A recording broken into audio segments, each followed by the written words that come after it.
Sabemos que a maioria dos adversários de Israel mencionados no Antigo Testamento tinham laços familiares com os patriarcas. Por exemplo, Ló, sobrinho de Abraão, deu origem a duas dessas nações, os Amonitas e os Moabitas.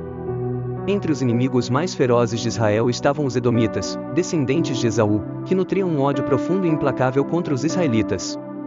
A animosidade dos Edomitas e sua disposição para atacar Israel sem provocação resultaram em um destino trágico para a sua nação. A seguir, vamos conhecer quem eram os descendentes de Esaú, por que eles odiavam o povo de Israel e as principais lições que podemos aprender com os Edomitas. Quem eram os descendentes de Esaú na Bíblia? Para entender quem eram os descendentes de Esaú e descobrirmos as lições que podemos aprender com os mesmos, é essencial conhecer primeiro a história de Esaú. Ele e seu irmão gêmeo Jacó tinham uma relação conturbada desde o nascimento. Ao saírem do útero, Jacó agarrou o calcanhar de Esaú, prenunciando uma vida de conflitos entre os dois. Cada um dos pais dos gêmeos tinha um filho favorito. Jacó, com sua natureza astuta, conseguiu enganar Esaú e tomar sua herança e bênção. Enfurecido, Esaú jurou matar seu irmão. Jacó então fugiu, casou-se com várias mulheres, teve 12 filhos e ficou longe de Esaú por muitas décadas. Com o tempo, Esaú se acalmou e passou a sentir falta de seu irmão, levando-os a uma reconciliação amorosa quando se reencontraram.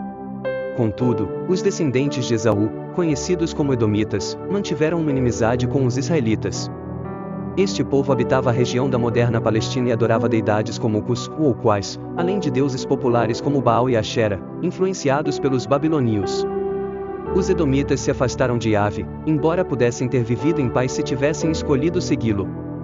Eles residiam próximos ao Mar Morto, e seu nome significa vermelho, uma referência ao terreno e rochas avermelhadas da região. O próprio nome de Esaú também significa vermelho. Infelizmente, além de Herodes, o Grande, não há muitos edomitas notáveis. A história dos edomitas é marcada por conflitos com Israel, atacando-os sem provocação e sendo uma constante ameaça durante os reinados de Davi e Saul. A pergunta que fica é: o que levou a essa animosidade? Por que os descendentes de Esaú odiavam o povo de Israel? À primeira vista, compreender o motivo exato do ódio dos edomitas pode parecer desafiador, especialmente considerando que Esaú e Jacó aparentemente se reconciliaram mais tarde em suas vidas. Um dos motivos pode ser a questão da bênção. Esaú, como primogênito, tinha o direito de recebê-la, mas foi Jacó quem a obteve. No contexto do Antigo Testamento, as bênçãos eram mais do que palavras, elas previam a herança material e estabeleciam quem lideraria a tribo familiar nas gerações seguintes. Quando uma aliança com Deus estava em jogo, como no caso de Isaac e Jacó, a bênção assegurava a prosperidade futura de um membro da família e de seus descendentes.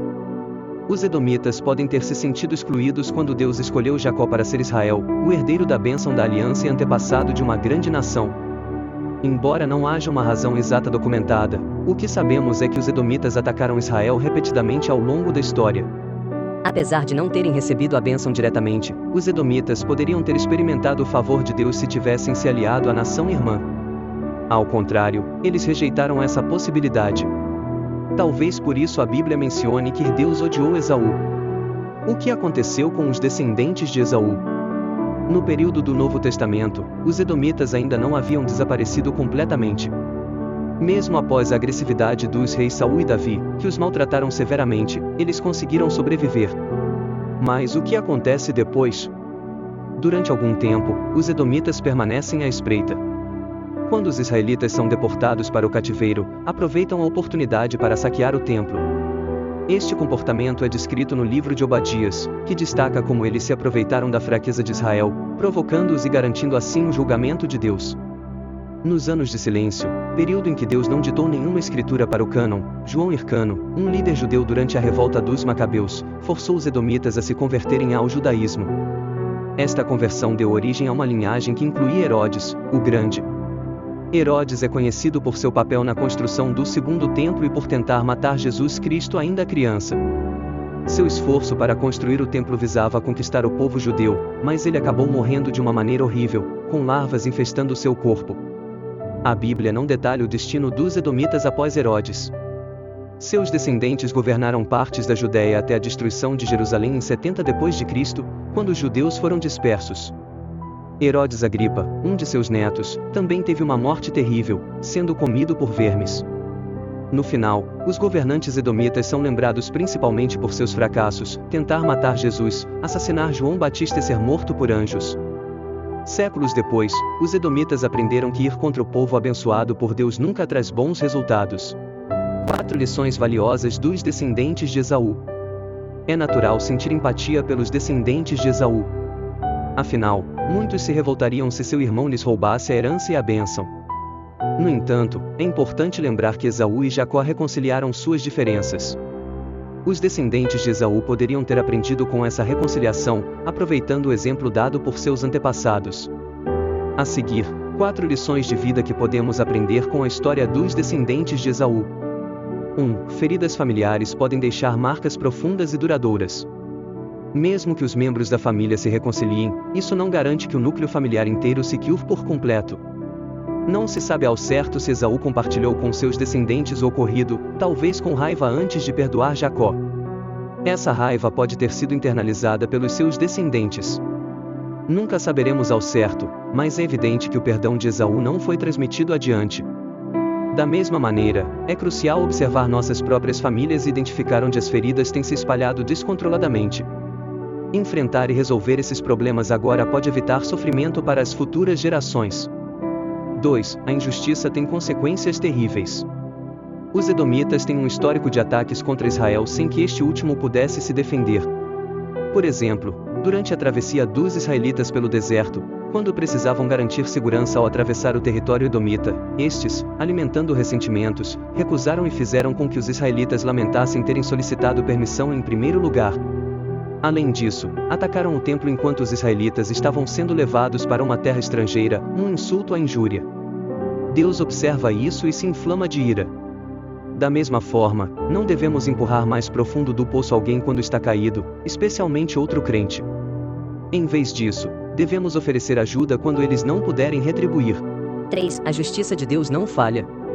O livro de Obadias, escrito durante o cativeiro inicial por volta de 590 a.C., reflete um período de espera prolongado pela justiça divina. Por exemplo, Herodes, o Grande, cuja morte ocorreu por volta de 4 a.C., exemplifica essa espera. O longo intervalo de tempo, especialmente considerando os séculos de história dos edomitas, pode parecer desafiador. No entanto, Deus eventualmente intervém de maneiras profundamente significativas. A narrativa poética ilustra como aquele que tentou matar Jesus Cristo encontrou um fim terrível, com suas consequências sentidas por gerações subsequentes. Esta história nos lembra que Deus triunfa no final. Embora a justiça e os caminhos de Deus possam ser inicialmente incompreensíveis, em retrospecto, sua intervenção revela um propósito claro e redentor. 4. Somos resultados de nossas escolhas. Os edomitas, ao optarem por hostilidade contínua contra os israelitas em vez de buscar a paz e a comunhão, perderam a chance de construir um futuro conjunto próspero e harmonioso. Se tivessem escolhido um caminho de ajuda mútua e cooperação, poderiam ter experimentado benefícios mútuos e visto suas relações com os israelitas florescerem com bênçãos e prosperidade compartilhadas. Essa reflexão nos leva a considerar como as escolhas individuais e coletivas moldam não apenas o presente, mas também o curso da história. Ela nos desafia a buscar a paz, reconciliação e comunhão em vez de perpetuar conflitos desnecessários. Ao fazer isso, podemos imaginar um mundo onde a história dos edomitas teria sido marcada por uma trajetória diferente de prosperidade compartilhada e harmonia, em vez das repercussões dolorosas de um caminho de antagonismo e rivalidade.